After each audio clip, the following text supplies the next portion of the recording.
Hello, wrestling fans, and welcome to another edition of Japanese Wrestling Classics with Roy Lucier. And boy, do I have a special treat for everybody today. The man that I have on today is somebody that, as a kid, that I definitely looked up to.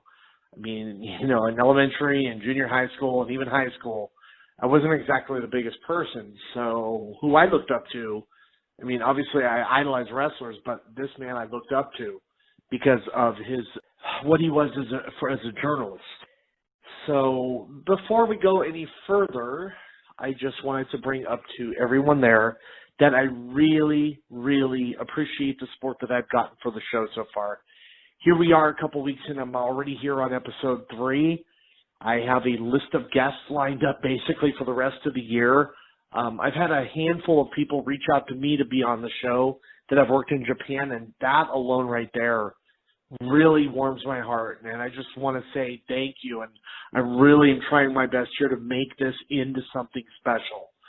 Remember, we're on iTunes, Japanese Wrestling Classics with Roy Lucier. Our host is podcast.com. So if you're on Android device and you want to listen to the show, check it out on podcast.com. You know, I've been asked if we want to put it somewhere else, and for the time being, we're going to stick with podcast.com. I mean, I'll be straight up honest with everybody. I'm not making a dime off of this show. I make this show basically using a tape-a-call app on the iPhone and throwing it onto Movie Maker and just messing with the audio here and there and cutting out parts. So, I mean, this is all low-budget quality, but I try my best to be as high quality with the content here as possible. So I just want to thank everybody for your support. I want to thank everybody for listening, whether it's on YouTube, iTunes, or podcast.com. I just want to say thank you to everybody. Please, I know we don't get the numbers, but subscribe to us on iTunes or podcast.com. Check out my YouTube pages. Spread the word is basically all I ask. If you have a chance on iOS or iTunes or whatever it is to give a rating, give an honest rating and an honest answer, I'd really appreciate that. Before we go any further, we'd like to listen here from a avid supporter of the show who is well known within the wrestling community. Hello, this is professional comedy wrestler Kikutaro from Osaka, Japan. You are listening Japanese Wrestling Classic with Roy Lucier. Bye. There you go, fans. I just want to thank Kikutaro for that warm and wonderful welcome there. So, without any further ado, this man that is on the show right now is probably the most well-known journalist from the 70s, 80s, 90s, currently, as far as photography, as far as editor-in-chief, as far as anything and everything involving the wrestling business. He was a part of the Western magazines, more commonly known as the Apter magazines, and he is here to talk about the role that Pro Wrestling Illustrated, The Wrestler, Inside Wrestling, all those magazines played when it came to Japanese wrestling. And the man, of course, is none other than Bill Apter himself. Without any further ado, here he is, Mr. Bill Apter. Hello, wrestling fans, and thank you for listening to another edition of Japanese Wrestling Classics with Roy Lucier. And I have a special treat for everybody today. I have on the line here the most recognizable name. This man is a reporter, writer, photographer, and so much more. And I have on the line Mr. Bill Apter. Mr. Apter, how are you doing today? Well, first of all, call me Bill. And it's great. You know, I'm thrilled that someone is dedicating a podcast to Japanese wrestling. I don't think anyone else is doing that. and this is a great idea. So I'm psyched to be on here. Mushy Awesome. mushy. Mushy mushy. Thank you so much for that. All right, let's dive right in with the first question. What kind of relationship did the Weston family of magazines have with the offices in Japan? We did not have a relationship with them at all. The relationship was my relationships as the photo editor, one of the other hats I wore, in contacting and nurturing the photographers who had the contacts with the offices. Koichi Yashizawa, Wally Yamaguchi back then, who is the brother of the WOE broadcaster Shun Yamaguchi. And those were my two main contacts. And Joe Higuchi, one of the referees, who I knew really well, and Mr. Hattori. Those were all the contacts. But usually if we needed something from Japan, Koichi Yashizawa or Wally Yamaguchi were pretty much the people to contact the offices there and let them know that they're shooting for the wrestling magazines, or as you so aptly call them, the Western magazines. But I did have a very good relationship with Mr. Baba and his wife as well. And once or twice a year, I would either see them or contact them by telephone. Of course, there was no internet back then. Yeah. And so once in a while, I would talk with Baba or his wife regarding news and things like this from Japan, and had a very good relationship with Antonio Inoki as well, who I would talk to several times a year. But most of the contact was through the photographers.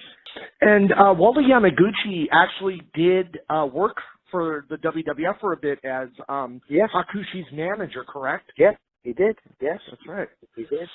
Wally turned into a great entrepreneur in the wrestling business. He did a little of everything, and he was a very, very dear friend, even and an excellent karaoke singer with me in Japan.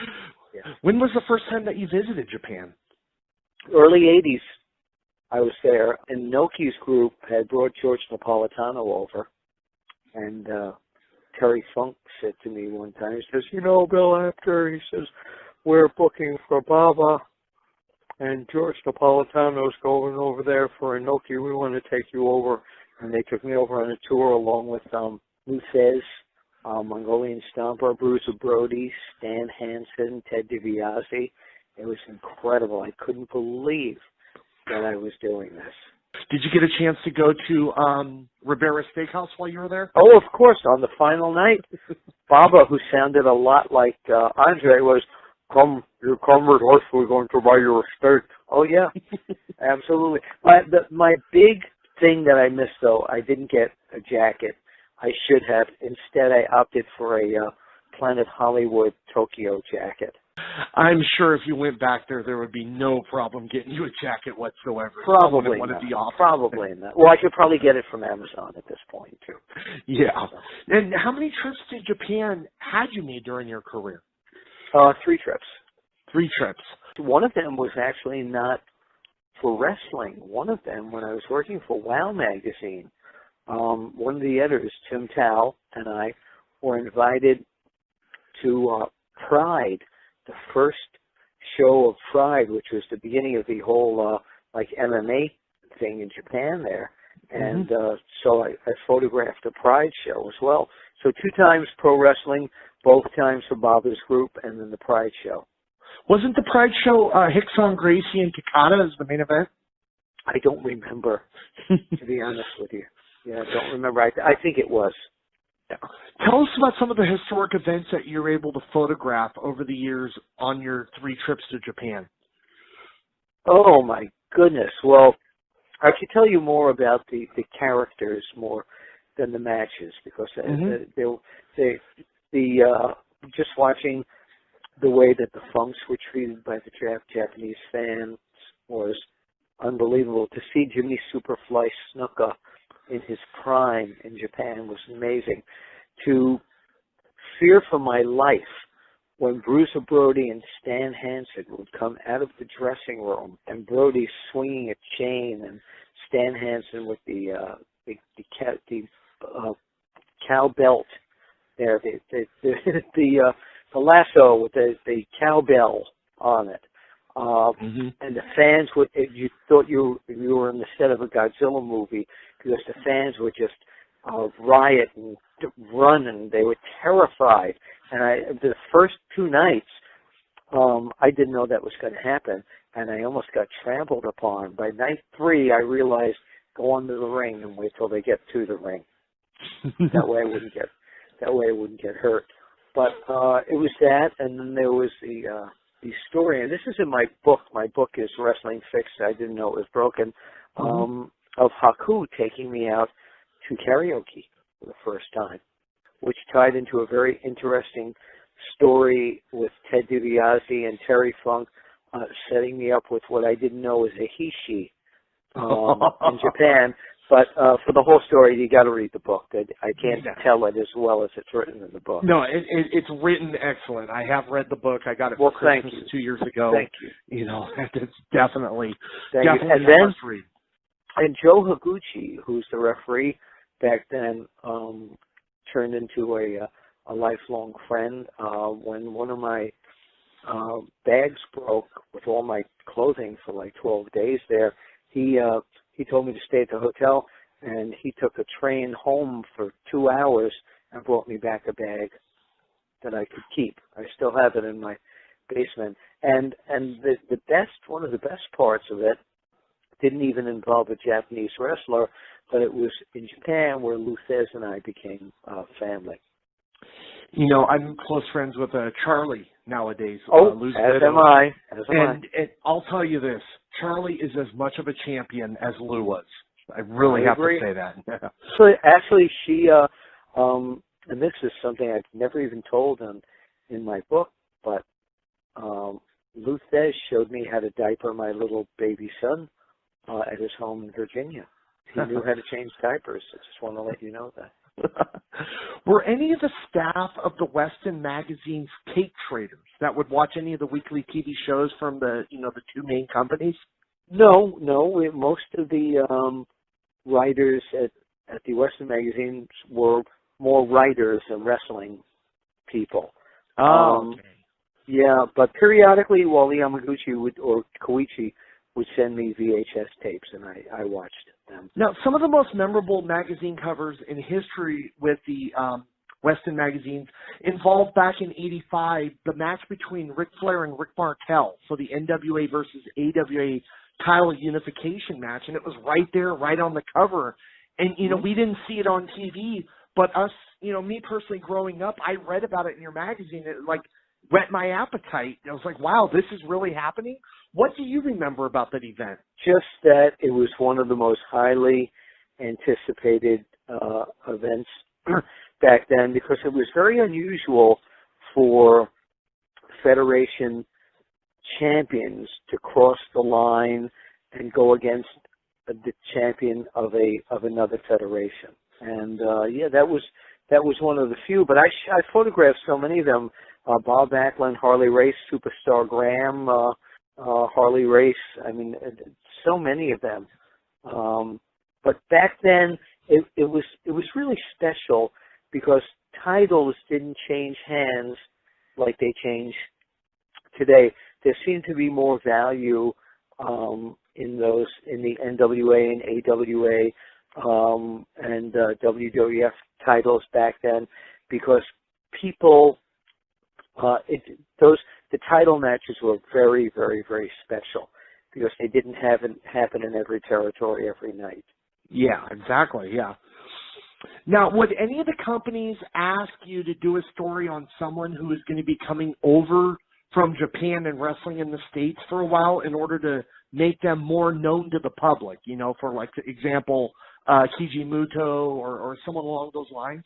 Well, no. Actually, the only time I could, and it's funny that you picked Muto, is and I always called him the Great Muta. But when I first came to America, Gary Hart used to say to me, "My man, watch this guy, and you got to do some stories on him." He was he very much pushed Muda to me to try and help accelerate him into the magazines. No, basically, if Koichi or Wally sent us a good set of pictures and the person in the pictures had worked in the United States like Inoki and Tatsumi Fujinami when they were at the Garden, then we usually did stories on them. Anytime a wrestler, we did many stories on Fujinami because he was at the Garden quite a bit. Yeah.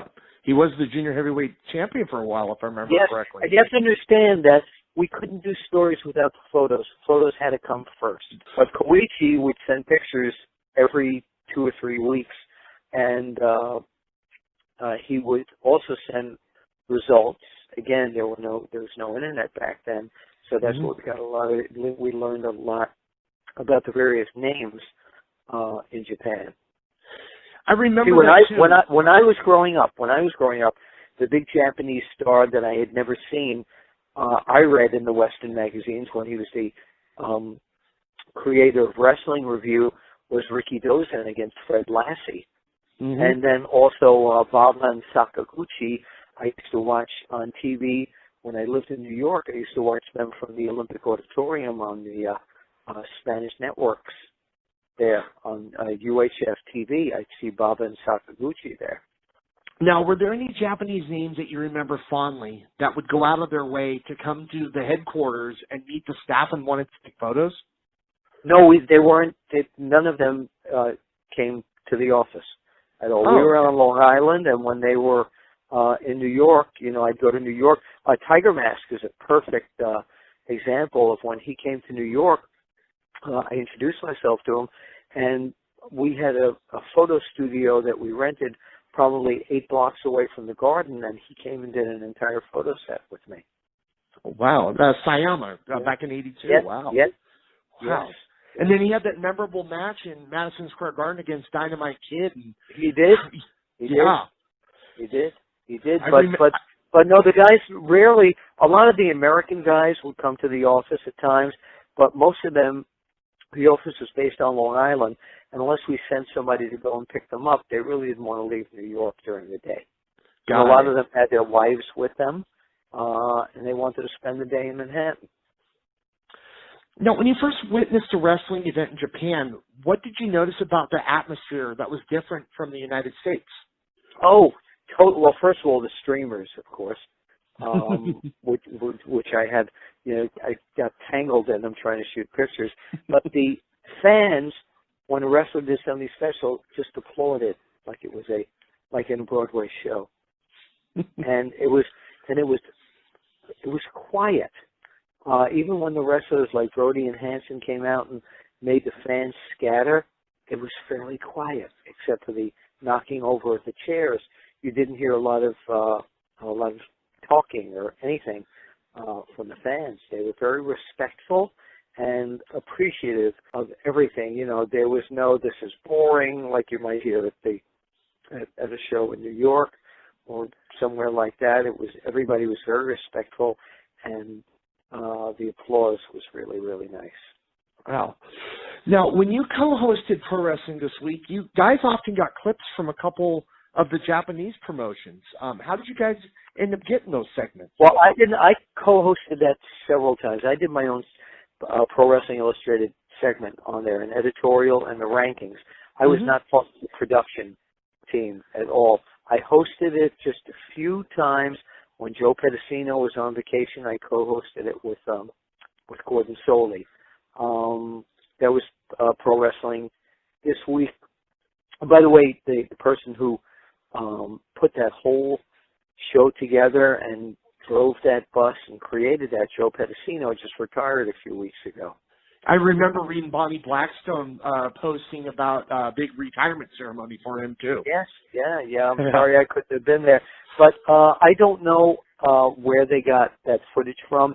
I was part of the talent pool on that show. I was not involved in the production. But I'm guessing just like I had helped Joe reach out to several offices to get footage from the Crockett's and some of the other people, just to, you know, you have to endorse people when promoters aren't familiar with them or whatever. And I helped Joe with a few of those, but I had nothing to do with wherever they got the Japanese footage from. Oh, okay. Now, did you ever come across any politics, such as if you promoted or covered one promotion, that the other wouldn't let you work with them or cover them?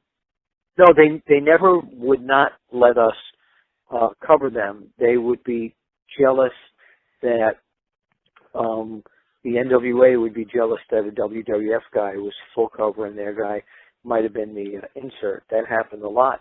And eventually that totally changed when the WWF banned all the outside wrestling magazines for many, many years, and our photographers had to shoot matches from upstairs. So the NWA and the AWA got that large cover spot, and WWF was the smaller spot. Got it. Yeah, but it was. I never heard from anyone where, hey, if you cover those guys, you're not invited to our shows anymore. Never happened. Got it. You did cover the Inoki Ali fight somewhat, didn't you? Well, I was at Shea Stadium in the dugout with Bruno Sammartino, and if people go and look on YouTube and put in Bill Apter and Bruno Sammartino do play-by-play on the Inoki Ali fight, you can hear that. It's actually on the WWE website too. Wow. They had picked that up. Yeah, I wasn't in Japan for that. I was at Shea Stadium shooting pictures and covering the live show. And then when the closed circuit big screen came on with the Ali Inoki fight, I sat in the dugout with Bruno and we did every round. It's out there on YouTube. First time that I met you was at the Peace Festival that Inoki ran in 1996. Oh, yes, I remember that very, very well. That was a great show. Yeah. What do you remember about that event? Well, that event, of course, I presented Inoki with an award at that event. I remember that. I remember that, and again, it's a chapter in my book about Eric Bischoff calling me a parasite for various reasons back then. That was a very tense time in my career. But Eric and I are dear friends now, and he's one of the nicest people and most creative people I know. But it was great because fans that came to see that event got to see a lot of the Japanese talent that they had read about in the magazines. They got to see them live and in person in Los Angeles. And I just wish, if that were today, it would have been an internet pay-per-view. And, absolutely. And I would have loved to have seen that. I need to speak to Bischoff one day because I do have a confession. I was in the front row and I was the one that started the Bischoff sucks chant. That was you. Yeah, and I think I turned around and I was chanting with you at that point. Because I was around the ring. Did you see me around the ring shooting pictures there? Absolutely, yeah. I was there, yeah. My little bald spot in the back was just starting to worsen. But yeah, that's me. Yeah, I remember we had a great time at the hotel afterwards. It was like the New Otani Hotel. Yes, I do remember that. Yeah, Ray had just gotten married, so we were at the bar with him and Oleg Taktarov and a few of the other guys. I do remember. By the way, just the question you asked me before, I just want to go back. When you asked me about Japan, the one thing I didn't mention was Tokyo Dome.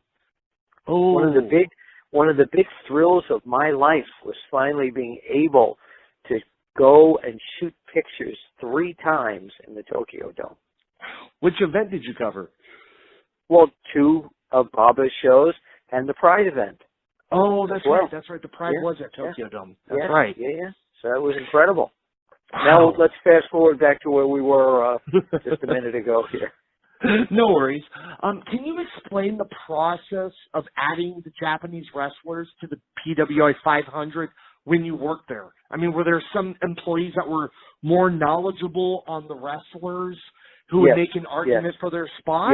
Yes. Yeah, we had a meeting where we would sit and we would rank the first 100 guys, and then after that, just 1 or 2 people would do that. But see, the publisher had a different stance on this. The publisher was, we sell magazines. We don't really sell a lot of magazines in Japan. We don't sell a lot of magazines in Puerto Rico, so it should be mainly the American guys. And we put in the champions in Japan, the major champions in Japan, generally. But that was pretty much about it. And I would call again on Wally or Shun or Koichi just to get some information to give to whoever was doing 500 at that point. Yeah, it was always good to see the Japanese names in there, some of the lucha names, because it was their exposure, and, if you weren't familiar with them, it made you want to go out and, if you were a tape trader, look them up and, see what the big hype was and stuff. Absolutely. Yeah. It's funny because, and this is not anything to do with Japan, but I always remember that Paul Jones, when he worked in the Mid-Atlantic and Georgia area, the first time he came to Madison Square Garden, he came over to me in the dressing room and he says, when I was coming into the employees entrance, fans were stopping me and they knew who I was because of the magazines. Yes. Because the magazines were the internet before the internet was around for pro wrestling. Now, tell us more about what you do nowadays with your life. Wow. Well, okay. I'm still doing the wrestling thing full time. I'm hosting a lot of conventions. September 30th, I'll be hosting the Tribute to the Legends for Maryland Championship Wrestling. I'm still called several times a year up to the WWE to be a talking head on the network on a lot of the shows. Every day, I'm posting things on OneWrestling.com, which is one of the oldest, most trusted sites in the wrestling business. I'm also doing videos 2 or 3 times a week for the site. People can go to OneWrestlingVideo.com and see all our videos. I've got a new segment called the Apter Files that's getting a really good review from everybody. And I also do pay-per-view previews, and we have great people working for us at One Wrestling, like Big Ray Hernandez, Travis Bolts, John Osting, a guy named OK Fabe, and Jay Shannon. So, yeah, I do that every day, and a lot of trips coming up because I'm still marketing and promoting both my book and the audio version of it, which people can get on Amazon or their local bookstore, most Barnes and Nobles. And again, the name of the book is Wrestling Fixed. I didn't know it was broken, and there's several chapters that involve my trips to Japan. One thing that I want to say personally about your videos is, for example, you're always up to date on your stuff. There's obviously with the internet, there's a lot of false news out there. You're the one, I forgot who was it. I think they said Cowboy Bob Orton died a couple months ago, and you were able to break the news that, you just talked to Bob and he was okay. Yeah, I talked to the dead man myself, and it wasn't the end. And I had personally just seen him at Cauliflower Alley like 4 days before, and I'm like, no way he died. So. Yeah. And also during the day for the past 10 years, I work for a nonprofit company called headadd.org, and I'm part of the employment specialist team where we assist people with various degrees of disabilities to find jobs and job coach them to make them successful. You actually got a key to the city for your work with that company, if I'm correct. Is that right? Oh my God! Well, actually, it wasn't for that. So that was part of it. But KSWA Wrestling in Pittsburgh brought me in to do a book signing and a couple of things in the ring, and they presented me with not only an award from the Governor Tom Wolf, for my work in pro wrestling and at Ahead, but also they made it Bill Apter Day in Pittsburgh. Wow. And that's the home of Bruno Sammartino. So, like, what a thrill, an absolute thrill. Are you following the New Japan G1 Climax this year? I have been, yes. I haven't been watching it. We have somebody covering that, So I've been reading the results. I did see the Kenny Omega Takada match, which I thought was incredible. That was amazing. That really was. Incredible. He's, eventually, Kenny Omega, if he decides, if WWE and he ever decide to make a deal, he's going to be a very big deal in that company. And I believe the Young Bucks, too. You could see them setting themselves up for a feud down the road with the Revival. I mean, they're smart. They're looking down the road. I'd like to see the Young Bucks against the Hardys. Oh, exactly, yeah. Any upcoming appearances that you would like to let us all know about?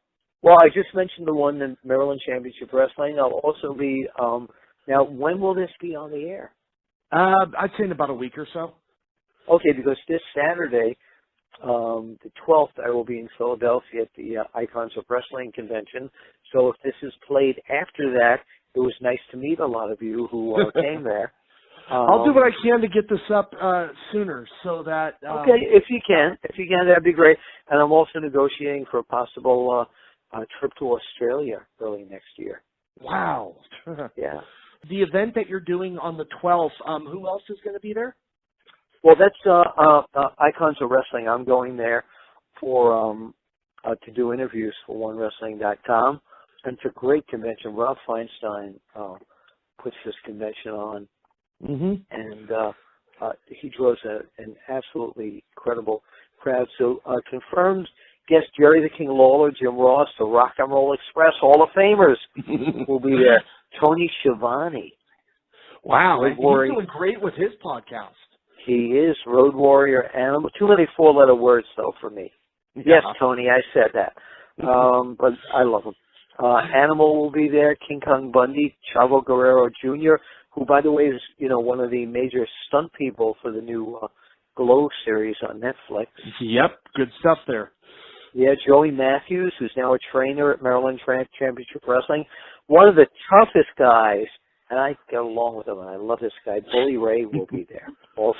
The Godfather and the Killer Bees are going to be there, and they're going to talk about their new comic book. Ted DiBiase will be there, and he'll be talking about that movie that he's got coming out in November that's going to be in movie theaters all around the United States. Speaking of podcasts, Kevin Gill from the KG Show and Keep It at 100 wanted me to ask, what happened to your podcast? Well, but I put it on suspension for the summer due to things that I'm busy doing with my family during the summer.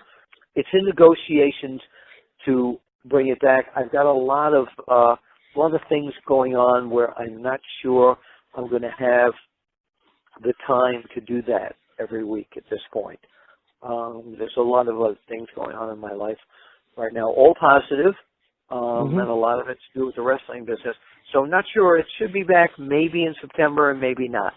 Not sure at this point. By the way, one other thing that I want to plug is that on SummerSlam Sunday, do not look for me at the Barclays Center. I will be in Philadelphia, Northeast Philadelphia, at a place called Nick's Roast Beef, where this gentleman does parties for the 4 major pay-per-views per year at that place, where people come in and they watch Q&A, a live Q&A, and then there's a buffet, and there's no charge to watch the pay-per-view. And the guests this time will be me. I'll be the host of the Q&A with Cowboy Bob Orton, the dad of Randy Orton, and Nikolai Volkov. So that'll be at Nick's Roast Beef in Northeast Philadelphia on SummerSlam Sunday. I will be there at 5 o'clock. I'm actually going to be covering Stockton Con that day. They have Rey Mysterio, Hurricane Helms, and Melina all confirmed for the event for that day. Well, that's great. In Stockton, California? Yes. That's great. That's great. I was there many years ago. Please make sure you tell them all that wonderful Willie says hello. I promise I will. I thank you so much for your time, Mr. Apter. And I just want to throw this out there on a personal note. When I was a little kid, 7, 8, 9 years old, my mom would take me to the grocery store. And when we'd first get there at the Stater Brothers in Garden Grove, my mom would drop me off at the magazine aisle.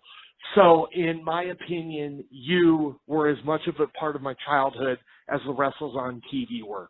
Like I basically had every PWI, Wrestler, Inside Wrestling, all the special editions that came out quarterly, everything. And to do this podcast with you is an honor beyond words that I can't even say enough. Well, I that. really, really appreciate your kind words, but I always tell people that I was one part of many great teams like Peter King, Stu Sachs, Craig Peters, Eddie Elner, Danny Shockett, Brandy Minkiewicz, and so many other, Joe Bua, so many other names I can barely even remember. But I was the guy out there in the field that everybody, I was Jimmy Olsen. Any final words that you would like to share with the listeners of my podcast? Yes, I'll see you at the matches. Thank you so much, Mr. Apter. You have a wonderful day. My pleasure. Thank you, everybody, for your fanship. It's very appreciated. Well, there you go, wrestling fans. I hope that you honestly and greatly appreciated my chat with Bill Apter here on Japanese Wrestling Classics with Roy Lucier. These were subjects that have never been discussed anywhere before. And like Bill said, this is something that no one else is doing, a Japanese podcast from an American standpoint. And I'm just glad to be that middleman here. And out of respect to Bill, he mentioned the appearance this Saturday and the one next Sunday at SummerSlam. And I wanted to kind of hurry this up, and I know it's 2 podcasts in a week. But, you know, out of respect to him, I wanted to get this out as soon as possible so that people that were listening who didn't know about the events can potentially show up there. And last before least, before I call it a night, I just want to thank everyone again for listening and supporting the show. As many of you know, if you're on Facebook, I'm on Japanese Wrestling Classics by Roy Lucier. That's where I upload videos, share news, all that wonderful stuff on there. I will be at Stockton Con next weekend. I hope to see a lot of you there if you're in the Northern California area. We got Rey Mysterio Jr., Melina, Hurricane Helms, and also Scott Schwartz and Zach Ward from A Christmas Story, and also Alexis Cruz from Stargate.